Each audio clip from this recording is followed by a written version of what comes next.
ఇబ్బందులను ఆసరాగా చేసుకుని కార్పొరేట్ ఆసుపత్రులు సామాన్యుల అవయవాలతోనూ వ్యాపారం చేస్తున్నాయి. వారిని నిలువునా దోచేస్తున్నాయి. గుంటూరు కొండా వెంకటప్పయ్య కాలనీకి చెందిన గార్లపాటి మధుబాబు ఉదంతమే అందుకు తాజా ఉదాహరణ. ఆర్థిక అవసరాల కోసం లోన్ యాప్ల నుంచి రుణాలు తీసుకుని అవి కట్టలేక, ఒత్తిడి తట్టుకోలేక చివరకు కిడ్నీ అమ్ముకోవడానికి సిద్ధపడ్డ మధుబాబును కార్పొరేట్ ఆసుపత్రి కనీస మానవత్వం లేకుండా దోచేయడం రాష్ట్రంలో సంచలనం రేపింది. సోషల్ మీడియాలో కిడ్నీకి 30 లక్షలు ఇస్తామని కిడ్నీ రాకెట్ ముఠా ఆశ చూపడంతో మధుబాబు వారిని ఆశ్రయించాడు. మధుబాబు అవసరాన్ని అవకాశంగా మలుచుకున్న డాక్టర్ శరత్ బాబు, మధ్యవర్తి భాష, వెంకట్లు మధుబాబుకి కొంత డబ్బు అవసరం ఉన్నప్పుడల్లా ఇస్తున్నారు. చివరకు 30 లక్షలకు కిడ్నీ దానం చేసేలా ఒప్పించారు. డాక్టర్ శరత్ బాబు పనిచేస్తున్న విజయవాడకు చెందిన ఓ సూపర్ స్పెషాలిటీలోనే కిడ్నీ ఆపరేషన్ జూన్ నెలలో జరిగింది. కిడ్నీ ఆపరేషన్ పూర్తయినా ఇప్పటి వరకు కేవలం 1,10,000 మాత్రమే ముట్ట చెప్పిన ముఠ మధుబాబుని మాయ చేశారు. ముందస్తు పథకం ప్రకారం కిడ్నీ దానం చేస్తున్నట్టు కాగితాలు రాపించుకుని ఫ్లేట్ ఫిరాయించారు. అప్పట్నుంచి డాక్టర్ శరత్ కానీ,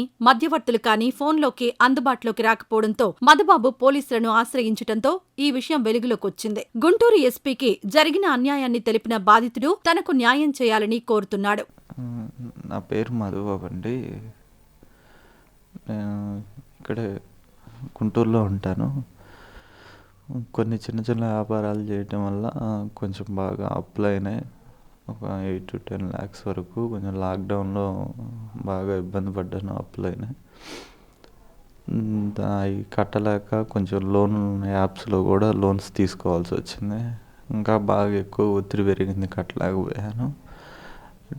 ఏదో బతుకు తెరువు కోసం ప్రస్తుతానికి ఫ్రెండ్ది ఒకటి ఆటో ఉంటే ఆటో తోలుకుంటూ రెంట్ పే చేస్తే రెంట్ ఆటో అంటే ఇట్లానే కొంచెం ఒక ఆయన ఆటోలో పరిచయం అయ్యి ఇట్లా కిడ్నీ డొనేట్ చేస్తే ఒక అమౌంట్ ఇస్తారని చెప్పాడు. ఎట్లా ఏంది అని అంటే ఫేస్బుక్లో కిడ్నీ ట్రాన్స్ప్లాంటేషన్ ఒకటి ఐడి ఉంది, అందులో అప్రోచ్ అయితే నీకు వాళ్ళే వివరాలు చెప్తారని అన్నాడు. దానిలో ఓపెన్ చేస్తే బి పాజిటివ్, ఓ పాజిటివ్ కావాలి, ఏజ్ 31 to 33 అని పెట్టారు. నేను ఓ పాజిటివే కాబట్టి ఓ పాజిటివ్, ఏజ్ 31 అని పెట్టాను. పెడితే ఈవినింగ్ కల్లా మెసెంజర్ నుంచి కాల్ చేశారు.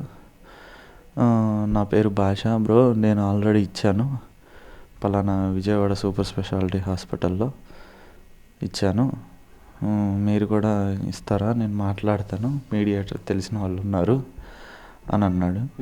సరేనని మాట్లాడితే మీడియేటర్ దగ్గరికి వెళ్తే కలిశాడు. ఇంత అమౌంట్ ఇస్తాము కానీ ఫ్యామిలీ పర్మిషన్ ఉండాలి అని చెప్పి ఫ్యామిలీ పర్మిషన్ కోసం మా వైఫ్ని, నాకు పేరెంట్స్ ఇద్దరు చిన్నప్పుడే చనిపోయారు, పేరెంట్స్ కావాలన్నారు. ఒక మదర్ని వాళ్ళే రెడీ చేశారు. నా ప్రూఫ్స్, నా అడ్రస్లు మొత్తం పేషెంట్ వాళ్ళ ఊరికి మార్చి ఒక ఫ్యామిలీ ఫ్రెండ్ కింద పెట్టి, వాళ్ళ రిలేటివ్ కింద పెట్టి అన్ని ప్రూఫ్స్ సేమ్ క్యాస్ట్ అయింది.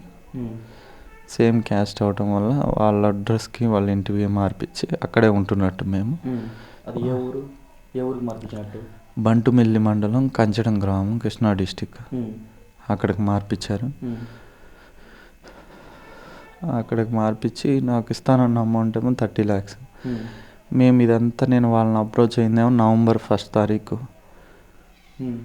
నా బ్లడ్ టెస్ట్లు, రిపోర్ట్స్ అన్నీ ఒక 6 times 7 times డైలీ విజయవాడ పిలిపించుకొని 21వ తారీఖు దాకా రిపోర్ట్స్ వచ్చేదాకా ఆగారు. 21వ తారీఖు రిపోర్ట్స్ వచ్చాక నాకు ఒక అమౌంట్ ఇచ్చారు, 14,500. అట్లా 14,500 ఫోన్పే చేశారు. క్రాస్ మ్యాచింగ్ ఓకే అయింది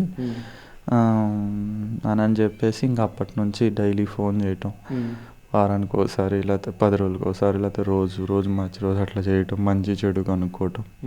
నేను ఇబ్బందిగా ఉందన్నప్పుడు ఒక 5,000 10,000 వేయటం. మొన్న జూన్ దాకా చేశారు.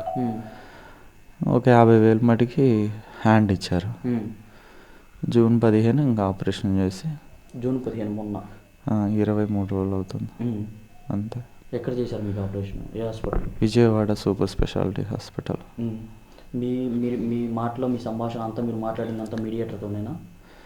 మొత్తం మీడియేటర్ భాష గారితో. భాషను వెంకట్. దీనికి ఇంకెవరు మీకు తెలిసిన వాళ్ళు ఉన్నారా దీని నాకు వెనకాల? అసలు నాకు దీని వెనకాల ఎవరు తెలియదు. ఇప్పుడు అడిగితే మిగతా డబ్బులు అడుగుతుంటే ఏమన్నారు? 30 లక్షలు కదా మీకు అంటే నువ్వు ఫ్యామిలీ ఫ్రెండ్ కింద కదా ఇచ్చింది. ఉమ్. వాళ్ళే కదా ఫ్యామిలీ ఫ్రెండ్గా పెట్టమన్నారు. ఇప్పుడు ఇలా మాట్లాడబట్టే కదా నేను ఉమ్. ఎస్పీ గారి దగ్గరికి వెళ్ళింది. ఉమ్. ఇప్పుడు ఇవ్వట్లేదు. ఎస్పీ గారు ఏమన్నారు? ఎస్పీ గారు మన నగరంపాలెం సిఏ గారితో ఫోన్ చేసి మాట్లాడారు. ఉమ్. అక్కడికి వెళ్ళిన వాళ్ళు ఫోన్ చేస్తారేమోనని వెయిట్ చేస్తాను. ఈ భాషా వెంకట్ అనే వాళ్ళు విజయవాడ వల్ల గుంటూరు వల్ల? నాకు తెలిసినంత వరకు మాది విజయవాడ అని చెప్పారు వాళ్ళు. విజయవాడ అనే చెప్పారు. మ్మ్. మీరు ఎవరికైతే డొనేట్ చేశారో డోనరు వాళ్ళు తెలుసా? మీరు వాళ్ళు చూసారా? వాళ్ళకి నిజంగా మీ మీ మీ కిడ్నీ ఇచ్చారా వాళ్ళకి నిజంగా? నిజంగా ఇచ్చాను. ఫ్యామిలీ అంతా కలిసారు. మీరు వాళ్ళని ఏమి అప్రోచ్ అవ్వలేదా? మీరు వాళ్ళ ఎవరికైతే డొనేట్ చేశారో వాళ్ళని అప్రోచ్ అవ్వలేదా? అడగలేదు. కనీసం మీకు వాళ్ళు పరిచయం కూడా లేరా? పరిచయం ఉన్నారు. అంటే వాళ్ళు 6 నెలలు 7 నెలలు గ్యాప్ ఉంది కదా మధ్యలో, నవంబర్ నుంచి ఫోన్లు చేయటం, నాకు ఫోన్పే చేయటం అంతా వాళ్ళే చేసింది. అది మీరు ఎస్పీ గారిని కలిసిన తర్వాత ఎస్పీ గారు ఏం చెప్పారు? నీకు న్యాయం చేస్తామమ్మా, ఖచ్చితంగా విచారణ చేస్తాము అని చెప్పి నగరంపాలెం సిఏ గారికి రాసి స్లిప్ ఇచ్చారు. టోటల్గా మీకు ఎంత వచ్చినాయి అక్కడి నుంచి? నాకు 1,10,000 ఇచ్చారు. 1,10,000 ఇచ్చారు. ఇప్పుడు ఫోన్ చేస్తుంటే ఏమంటున్నారు? ఫ్యామిలీ ఫ్రెండ్ అంటున్నారు. రాష్ట్రంలో సంచలనం సృష్టించిన కిడ్నీ రాకెట్ వ్యవహారాన్ని గుంటూరు పోలీసులు తీవ్రంగా పరిగణించారు. కిడ్నీ రాకెట్ ముఠాను సాధ్యమైనంత త్వరగా పట్టుకోవాలని, ప్రజలు కూడా అప్రమత్తంగా ఉండాలని కోరారు. ఈ కేసును గుంటూరు నగరం పాలెం పోలీసులకు కేసును అప్పచెప్పిన ఎస్పీ తుషార్ డూడి కేసును త్వరగా పరిష్కరించాలని ఆదేశించారు. మరింత సమాచారం కొరకు మా ఛానల్ను సబ్స్క్రైబ్ చేయండి.